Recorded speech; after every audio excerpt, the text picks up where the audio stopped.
This is Ted. This is Alicia. We're here in Santiago, Chile. Beautiful sunset right now. And we are filming this because we would like to help people in not only the US learn about Chilean wines, because there's not a lot of options on the internet, and also help Chileans learn English through wine or through drinking wine. So we have 3 wines here today, and we're going to try to give you guys at least 2 videos a month and try 3 wines in each video, and just blindly tasting wine. I mean, if the wine sucks, we'll say that. We don't have an agenda or anything. No. And we hope that we can help people learn a little bit. We've been living in Santiago. We've been living here 6 years, 7 years. 6.5. And if somebody asks me why I live in Chile, my answer still to this day is because of the wine. I don't. Any other answer I have is harder to explain, or probably is just a bunch of bullshit. So. Yeah. No, the wine is it's interesting. It's cheap, and it's delicious. I mean, and so close. It's within anyone's reach, you know. For sure, and I think that in the States we don't have enough Chilean wine. It's not. No. Chile does a bad job of marketing.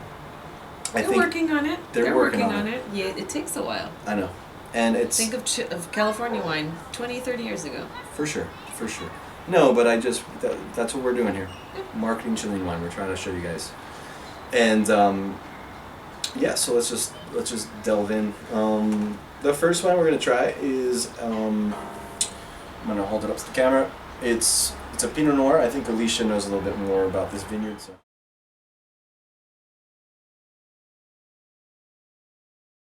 Crazy Rose. It's a Pinot Noir from the Leyda Valley in Chile. It's from Viña Bisquet, which is a vineyard that you can try in the States. Their most common their most common line is the La Jolla. You've probably seen the Carmenere. You've probably seen their Cabernet Sauvignon. Maybe their Merlot. The Carmenere was one of the first Chilean wines that I ever tried, probably about 9 years ago. But the Crazy Rose is nice. What they've done, it's a kind of like a smaller production. What they do is they go into their rows of Pinot Noir grapes and just select the best bunches that they find and put that into this limited production Pinot Noir. This is one of the first years that they're doing it. I think this was 2013, so they've got 2013 and 2014 productions. And the valley? The valley is Leyda Valley, which is to the west and a little bit north of Santiago. It's kind of an up-and-coming valley in Chile. We usually think of Casablanca as a white and Pinot Noir grape valleys, but Leyda is now kind of coming into its own. Yeah. They're doing some more experimentation with that valley. Cool. Yeah. No, I don't have anything to add. Leyda is awesome. Casablanca is very famous in Chile for its whites and Pinot Noirs, and you probably, if you go into a supermarket or a liquor store in the States and look for a white from Chile, it's probably from Casablanca. Yeah. But Leyda's up and coming. It's the indie music, if you will, of Chilean wines. So yeah, let's try it. I think. I'm gonna fill us up a bit. We unfortunately we've had a round already because we tried filming this once before and realized it didn't actually record. So so pardon my red face and my Merlot mouth. But the sun's better now, so that might look cooler. Nice. On Cheers.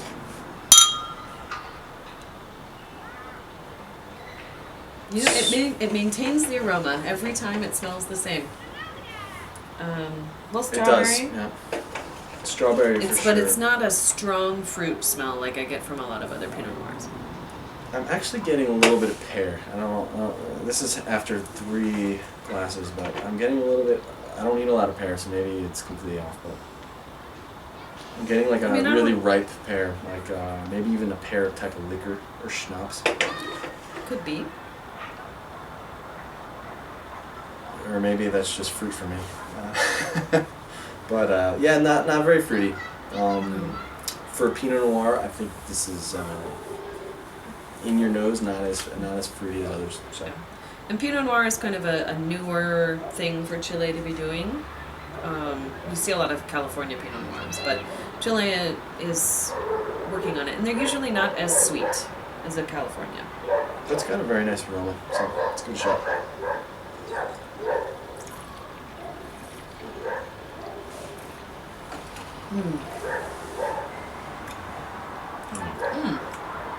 Huh. That has changed a bit. Yeah, that has changed. It's still, I mean, Getting no sweetness. Yeah. But there is a hint of cherry. I mean, you're definitely gonna feel a cherry, something cherry in there. I'm getting a tiny bit of wood now, which is odd. I'm not getting any wood. No? No. Oh, that's okay. I mean, that's the great thing about wine is that, it's all subjective. It's whatever Yeah. you really, if you like the wine and it's ranked 70 points and something shitty, and it doesn't matter. Like, Doesn't matter. Yeah, it's what you like. Yeah, it's like music. Like, I still getting a little bit of pear at the end, and that's probably ridiculous. But that's what I'm getting. Besides the cherry, there's it's not as fruity. It's not a typical Pinot Noir from California that's fruity. So for me, I don't really like Pinot Noirs. So I like this Pinot Noir because it's a little bit bigger bodied. It's minerally, tastes like rocks, Okay. but Yeah, you and probably like that better. for those of you who don't know what a rock tastes like, go out and lick a rock and. We all know what rocks taste like. Okay, yeah, you're right. We've all put rocks in our mouth at some point. Yeah. It's got a lot of mineral, that mineral type of, not flavor, but what a rock tastes like. Yeah. And I like it. It's not as fruity. I think this is really good Pinot Noir. I'm going to give this 89 points. And for me, that's very good for Pinot Noir because I don't drink it often. I don't really like it that much. So 89 points, yeah. What do you give it?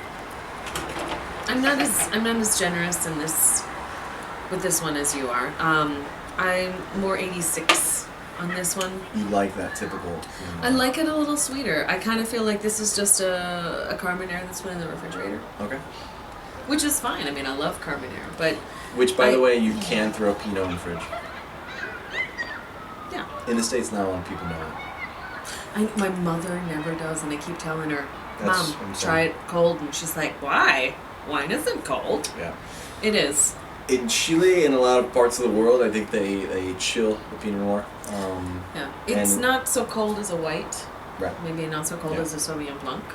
But it's definitely nice when you chill it for Yeah. a bit because, it's similar to a white Pinot Yeah. Noir. So So keep it in the fridge for a while, and then take it out and leave it out before you're gonna drink it for just a bit.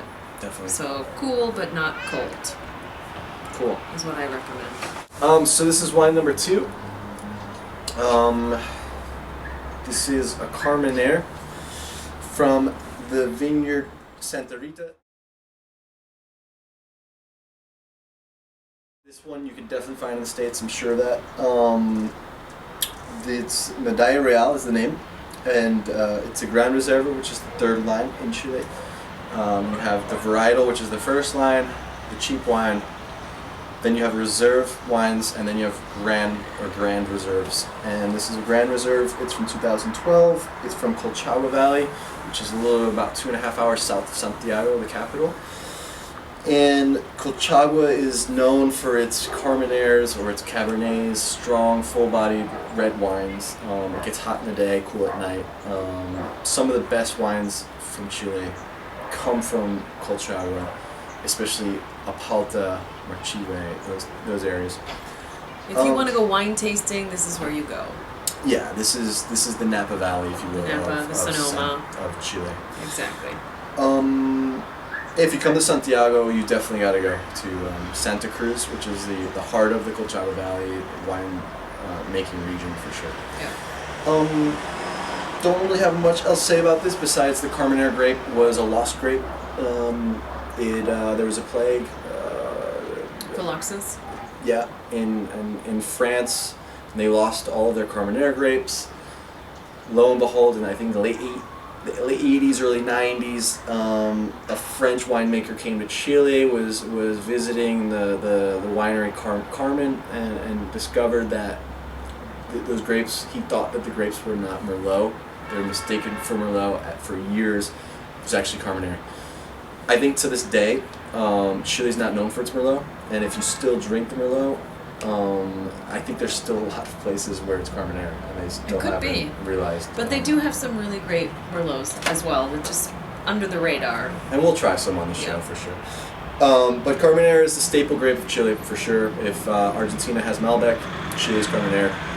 If you haven't tried it, it's worth a shot. Let's do it.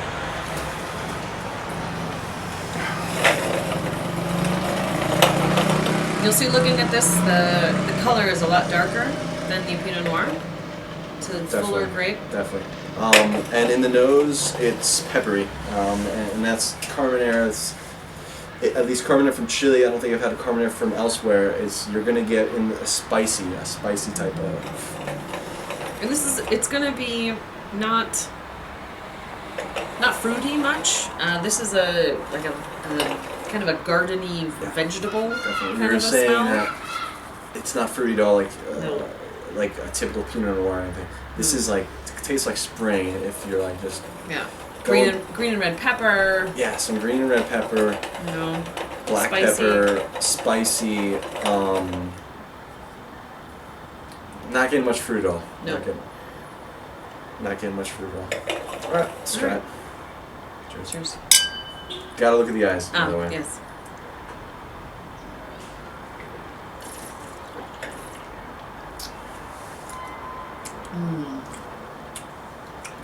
Yeah.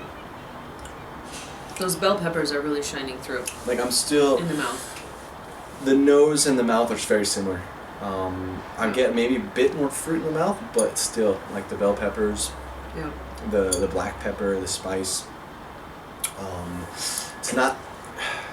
It is sweeter in the mouth, but than in the nose.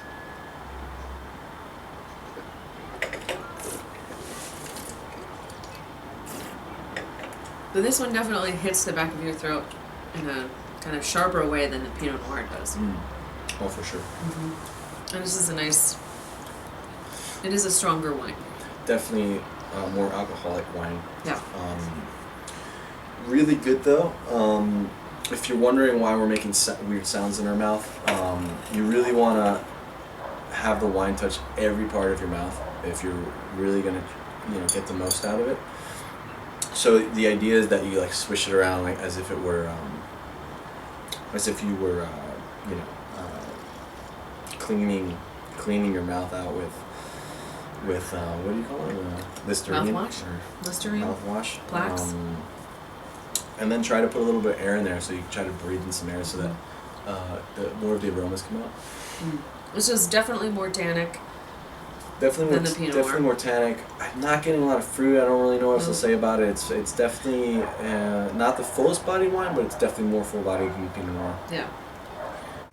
I'm gonna give this Carmenere. I gave this, I think, decent. I'm gonna give this one an 89. I like it. I'm a little bit Carmenered out. I've had a lot of Carmenere in Chile, and it's interesting for me, but there are other wines that I'm really into right now, so I'm not going to give it too high a mark. But Yeah, I would agree, 89, 90. It's not my favorite Carmenere, but it's definitely better than some that I've tried. It's a great wine, and we're a bit snobby with this shit, so don't worry about it. Yeah. Cool. Let's move on. Great. The next wine we're going to do here, it's the same vineyard as the first one we tried. That was the Pinot Noir. It's Bisquer, so Alicia knows a little bit about them.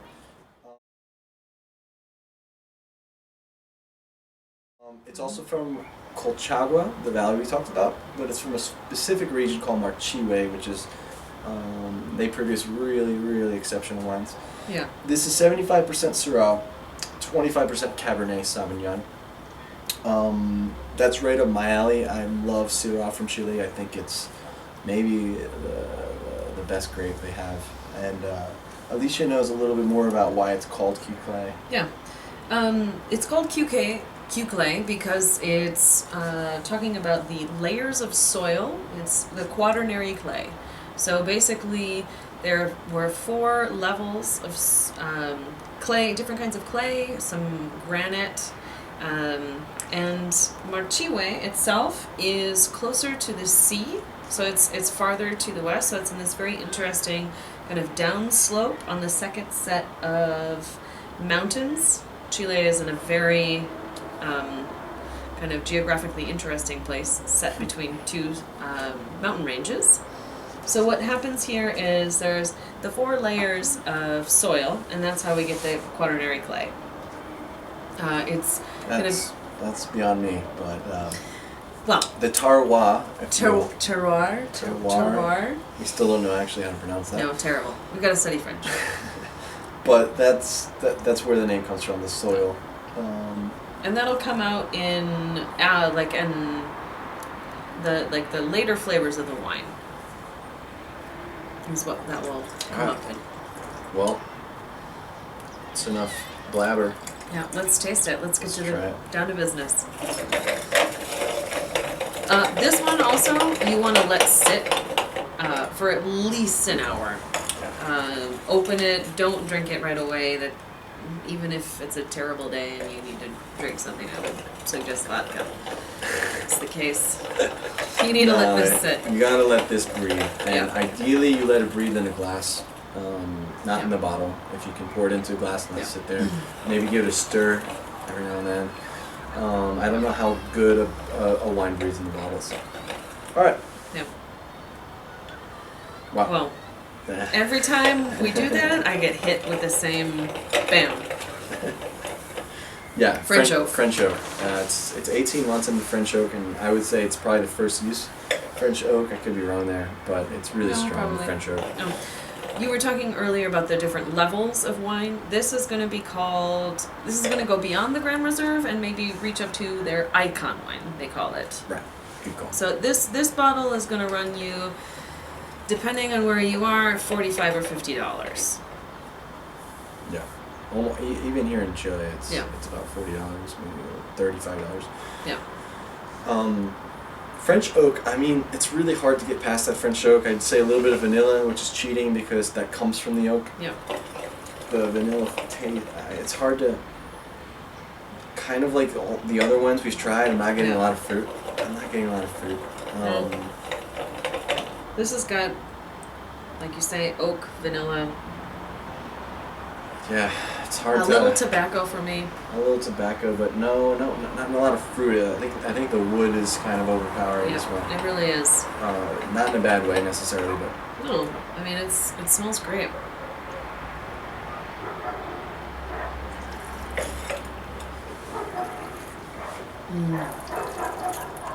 Oh, that is nice.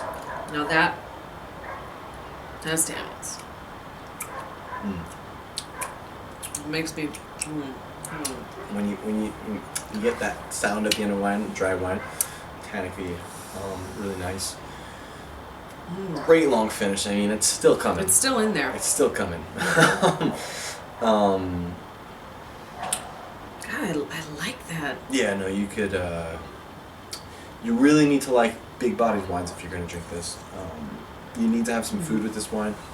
This is not just for drinking. Yeah. We need some cheese or something. No, you're gonna be pretty shit-faced pretty early. I want a Stilton or something. So you want some. So I don't even think we talked about the corn but you want some lamb with this. You want some, something gamey, some venison, some deer. Yeah, fatty, gamey, something to cut the tannins. Yeah, and in Chile, Syrah is known that way. I mean, you bring a bottle of Syrah if you're going to a barbecue where there's gonna be some lamb. If they're gonna do which is awesome if you haven't been to a Chile barbecue where spread the lamb out on a stick, but yeah, it's like it's on a spit basically. Yeah. Pretty amazing experience, but this is the wine for it. Yeah. So, and this wine, I mean, let me give it one more. Why don't we have any lamb? Next show we'll have a lamb. Yeah. But like a live lamb. This is a great one. Yep. Definitely want to have some food with this, or some nice blue cheese or something. I would say like a super strong Parmesan. Okay. Yeah. Or like an aged We're not gonna find Gouda. that in Chile. Yeah. Sorry. No, the super aged Parmesan's tough to come by in Chile. But, Yeah. yeah, I don't know. You go first. What are you gonna For rate? a number, Yeah. I'm gonna go 92. Okay. I'm gonna go 90.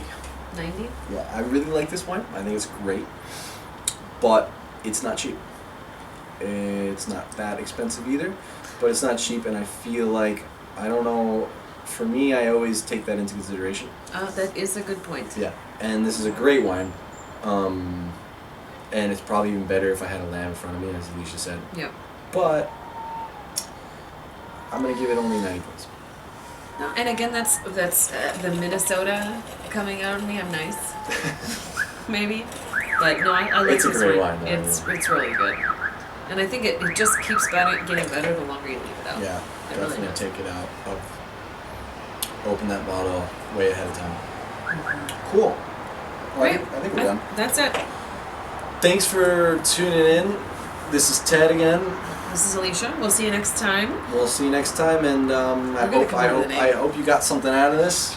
Yeah. And the idea is we wanna show the world what we've been drinking for the last 6 years, and hopefully we're Just of a use. lot. Yeah. So we'll see you in a matter of weeks.